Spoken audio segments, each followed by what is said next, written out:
All right, Shalom. First and foremost, I'm begin by giving all praises, honor, and glory to Yahweh, Bahasham, Yahweh Shai, Bahasham, Kwakadash, that belongs to the elders and apostles of great Millstone well. Peace, blessings, and salutations to those electors out there pushing, laboring, believing, and listening on to this truth with heart and sincerity. I already made the blessed lesson be upon your houses. All right, the title and topic of this lesson is going to be World War III stage is being set. All right, or the stage of World War III is being set, something to that extent. All right, because current events right now. I got a couple articles up here. There's a lot of things that's happening. All right now on this article from the End Times headline is titled "Developing Germany to Deploy Troops for the First Time Since World War II." All right, I'm gonna read a little bit on this. All right. It says the new agreement between Germany and Lithuania will lead to German troops' first permanent foreign deployment since World War II. The announcement was made Monday in Lithuania, where Defense Minister R.V. Das met with his German counterpart Boris Pistorius to outline a multi-year roadmap action plan involving approximately 4,800 permanently stationed German soldiers.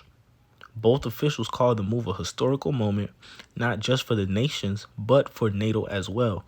German troops, including those with families, will be stationed in Lithuanian cities of Kaunas and Vilnius beginning in 2024, with most troops deployed in 2025 and 2026, and full operation capability expected by 2027.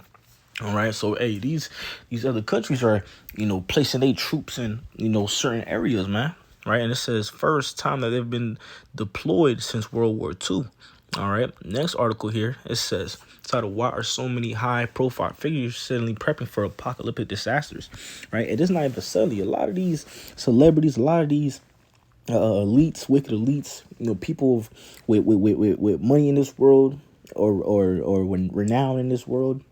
A lot of them have bunkers, right? It was, talks of, I believe it was, I forgot who it was. I think it was Mark Zuckerberg, if I'm not mistaken, the Facebook guy. If I'm not mistaken, I'm pretty sure that's who it was. He was in the process of building a bunker out in Hawaii. All right. So you're seeing a lot of people are investing into these things. A lot of people are, making these things, building these things. All right. And that's what's going on. Okay. And, all these articles are on the End Time headline. So you can, tap into them, read them, in free time. I want to hit this one. Also, this one's titled Unprepped, U.S. facing smallest military in 80 years. Read a little bit on it. Let's see. It says in today's podcast, the person from the anti-headlines having a podcast on, he said, today's podcast, we discuss how America's continued to erode from the inside out, and a new report reveals that our once mighty military has dwindled and became weak. We also show you how we are not entering into judgment, but already in judgment. Meanwhile, America's enemies are patiently waiting to finish us off at our weakest level. All right. So, boom. Militaries that haven't been deployed since World War II are out being deployed. A lot of of these celebrities and people renowned in this place are investing into bunkers, making bunkers. All right, rumors of war, wars happening. All right, Babylon's military, smallest it's been in 80 years. Right, all these other nations are looking at this military as if it's weak. Right, they're waiting to strike. All right, Back a couple years ago, Babylon used to be a powerhouse. All these other nations were afraid of them, right? But now it's not the case anymore, right? Because the same weapons Babylon has, these other nations have the same capability, right? Right? Babylon used to have the missiles, right? That's what they used to hold over all these other nations' head, right? Missiles, nukes to scare them off. But now these other nations have nuclear capability. These other nations are able to have that same weapon. So now Babylon can't use that to hold over these other nations' head anymore, right? So the stage for World War III is being set, right?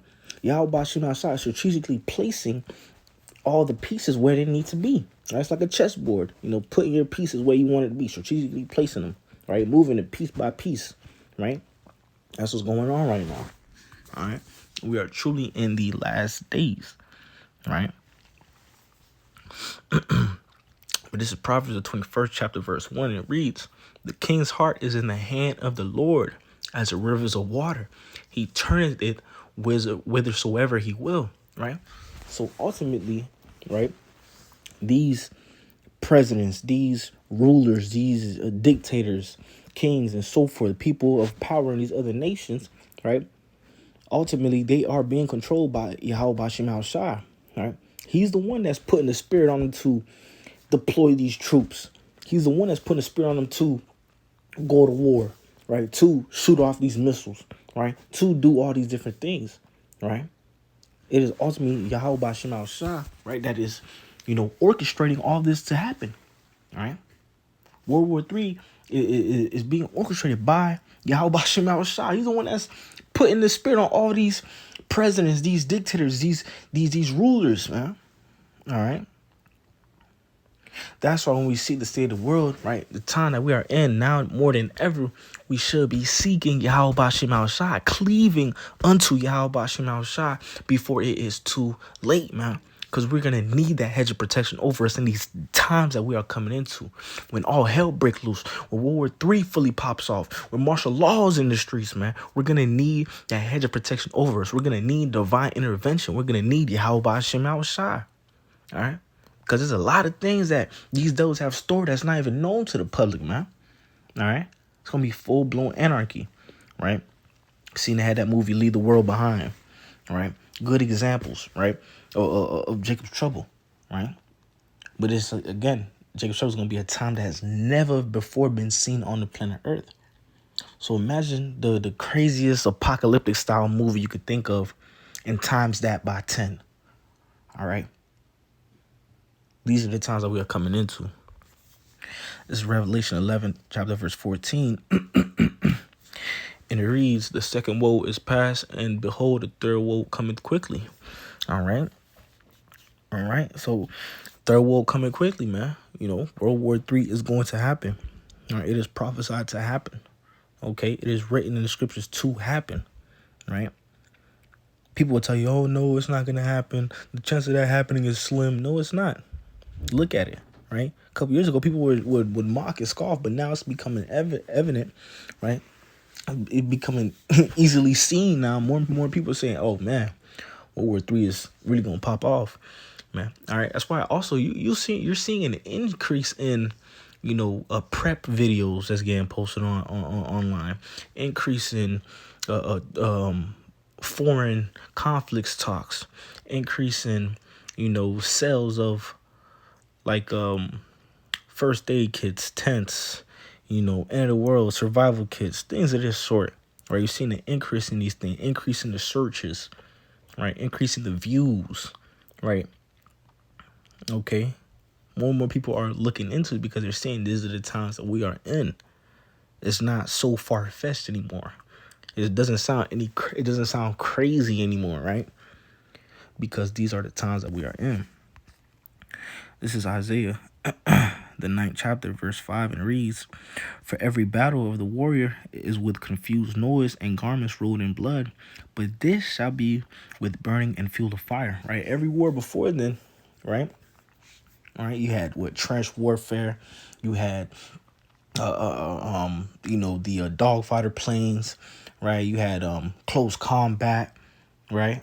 But now, right, this next war, when it pops off, is going to be a nuclear war, right? It's going to be a nuclear war. Missiles getting shot off, ICBMs getting shot off from all these different nations, swords being bathed in heaven, man. All right? This is what's going to happen, right? There's a word that they have, what they call it, that these other nations, there's an acronym that these other nations use when they get into talks of the missiles going off. I think the acronym is MAD. I think it stands for matter of fact, let's just search it up. But I know the acronym is MAD.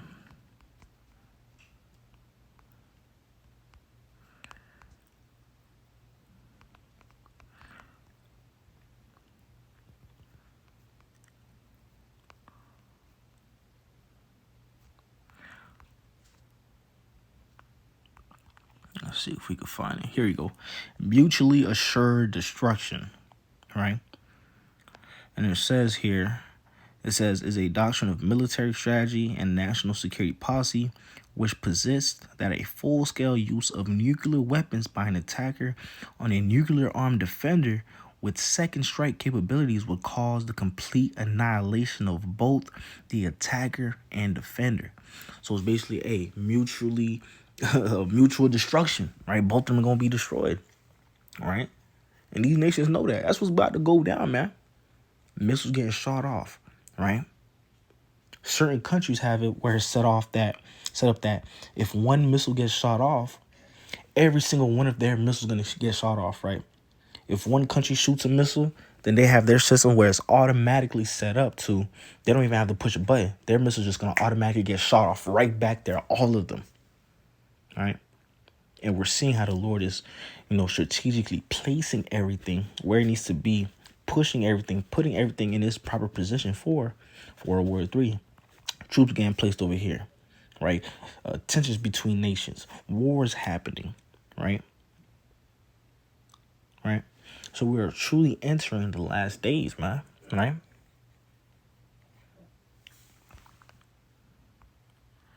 This is Matthew, the 24th chapter, verse 6. It reads, and ye shall hear of wars and rumors of wars. See that ye be not troubled, for all these things must come to pass, but the end is not yet. All right, so we're going to hear of wars, rumors of wars, right? Right? But we shouldn't even be afraid of that, right? We should be rejoicing at the sight of that, rejoicing at hearing those things, because that is letting us know that our salvation is near. That is letting us know that us being in this captivity, us being in this wicked ass place, right? Us being vexed in this place, right? The hell that we catching is almost up, right? So we should be rejoicing at that, to know that, hey, it's almost time to go home. It's almost time to be back with the Lord. It's almost time for this place to be put back in its righteous order, man. Right? It's almost time for the judgment for the wicked, man. Right? So we should be rejoicing at the sight of these things, rejoicing at hearing these things, right? Seeing articles that's showing you that Babylon's military is the smallest it's been. Seeing articles that's showing you, right, troops are being moved that haven't been moved since World War II, right? We're seeing articles talking of wars, rumors of wars, right? We should be rejoicing at these things, glad at these things, all right, because that is showing us that our salvation is near, and us being in this wicked place, time is almost up, man. All right, but keep on fighting, praying, fasting, doing the work, doing everything to be found pleasing in the sight of Yahweh Shem Al Shai. All right, and Lord willing, we are found in good favor in the sight of Yahweh Shem Al Shai, and is saved out of this place. All right. But hey, with that being said, I want to give all praises, honor, and glory to Yahweh, Bahasham, Yahweh Shai, Bahasham, Kwakwadash, that belongs to the elders and apostles of Great Millstone who well. Peace, blessings, and salutations to those electors out there pushing, laboring, believing, and listening on to this truth with our sincerity. Until next time, Shalom, and Ababa Kwame Sharala, Shalom.